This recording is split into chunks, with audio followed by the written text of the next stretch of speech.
श्री शिवाय नमस्तुभ्य महाराज। आप सभी लोग जानते हैं कि 21 सितंबर 2025 को सर्वपितृ मोक्ष अमावस्या है और इस दिन सभी लोग एक चावल की कटोरी वाला उपाय करते हैं। जिन लोगों ने भी पिछले साल इस उपाय को किया था, आज उन लोगों के पास किसी चीज की कमी नहीं है। इसलिए आप सभी लोगों को इस बार ये चावल की कटोरी वाला उपाय वापस से करना है। और जो लोग पहली बार इस उपाय करेंगे उनको तो विशेष रूप से इस उपाय को जरूर समझना चाहिए। देखिए महाराज, इस उपाय को घर की बड़ी माता बहनों में से किसी एक माता बहन को करना चाहिए। अगर किसी कारणवश घर में माताएं बहनें उपस्थित ना हो तो उस जगह पर फिर घर का कोई बड़ा सदस्य भी इस उपाय को कर सकता है।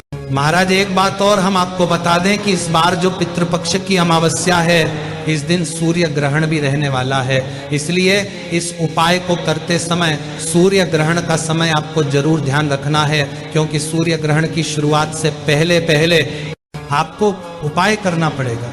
वैसे महाराज इस उपाय को करने का जो समय है वह शाम को 6 बजे से शाम 7 के बीच में है। अगर किसी कारण से आप लेट हो जाते हैं तो रात 8 बजे तक भी आप अपने इस उपाय को कर सकते हैं। महाराज अगर कोई किसी कारणवश इस समय से भी लेट हो जाता है तो वो रात को 10 बजे से पहले पहले इस उपाय को कर ले, क्योंकि 21 सितंबर को रात 10:59 से सूर्य ग्रहण की शुरुआत हो जाएगी। इसलिए आप इस उपाय को जल्दी से जल्दी करने की कोशिश करें। देखिए महाराज, एक चावल की कटोरी वाले उपाय में आपको एक चीज तो समझ आ रही हो कि इस उपाय में हमें एक चावल की कटोरी लेना है। तो घर की बड़ी माता बहनों में से कोई भी एक माता बहन शाम को 6 बजे के बाद पितृ अमावस्या के दिन अपने घर के रसोई घर में से खाली कटोरी ले। उसके बाद उसमें अपने ही घर के रसोई घर से चावल भर लें।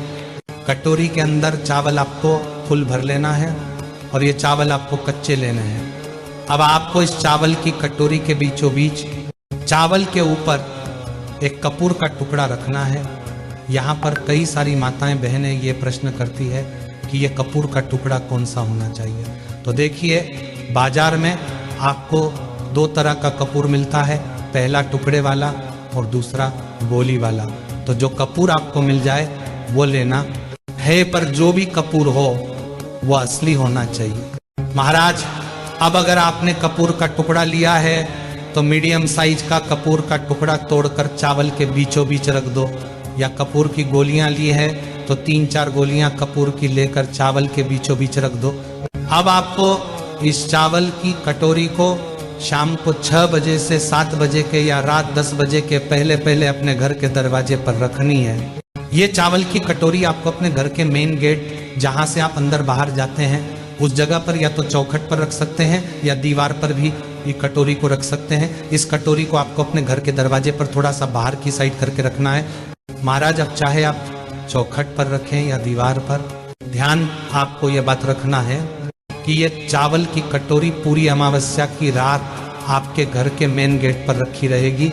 इसलिए आप इस हिसाब से ही इस चावल की कटोरी को दरवाजे पर रखिएगा कि कोई भी जानवर जैसे कि गाय, कुत्ता या बिल्ली आपकी इस चावल की कटोरी को नुकसान न पहुंच पाए।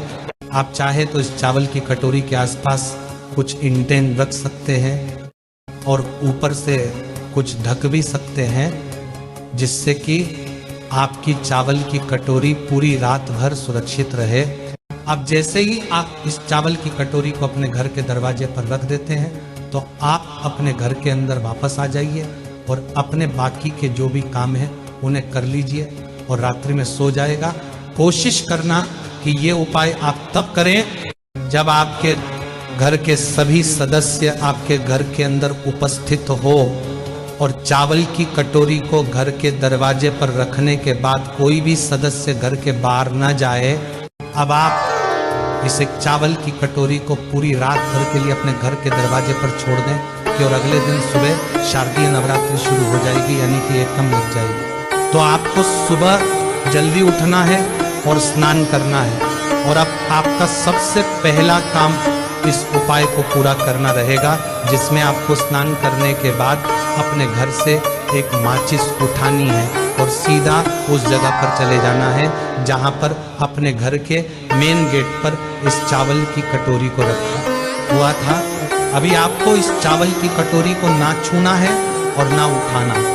और जब कपूर जल रहा हो तो उस समय आप अपने पितरों से अपने लिए प्रार्थना करें, अपनी गलतियों के लिए क्षमा मांगे। अब जैसे ही आपका वह कपूर अपने आप जलकर बुझ जाए, उसके बाद में अब आप अपनी चावल की कटोरी को अपने पितरों का स्मरण करते हुए उठा ले और अपने घर से बाहर निकल जाए।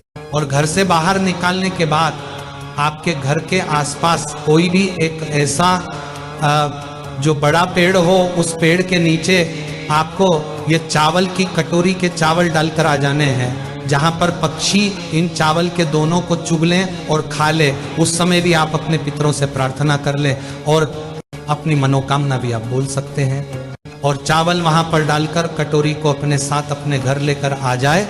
महाराज, अब आपका ये एक चावल की कटोरी वाला उपाय पूरा हो जाता है। देखिए महाराज, ये जो उपाय है ये शारदीय नवरात्रि के पहले जो पितृ की अमावस्या पड़ती है उसी दिन किया जाता है। इसलिए साल में यह उपाय सिर्फ एक बार किया जाता है। इसीलिए लोग इस दिन का और इस उपाय को करने का बहुत बेसब्री से इंतजार भी करते हैं। इसीलिए आपके पास एक मौका आया है, आप इसका फायदा जरूर उठाएं। और जो भी लोग पितरों के 16 दिनों में अपने पितरों के लिए, पूर्वजों के लिए कुछ ना कर पाए हो, अगर वह भी पितृपक्ष की अमावस्या के दिन इस एक चावल की कटोरी वाले उपाय को कर लेते हैं तो उनके पितृ, उनके पूर्वज उनसे प्रसन्न होकर ही इस पृथ्वी से जाएंगे और इसके ऊपर पितृ दोष भी होगा, वह भी उपाय से दूर हो जाएगा। और महाराज, अगर इस उपाय को करने में आपको कोई भी परेशानी हो तो पहले कमेंट की करके पूछ लीजिएगा, तभी उपाय को कीजिएगा। श्री शिवाय नमस्तुभ्यं।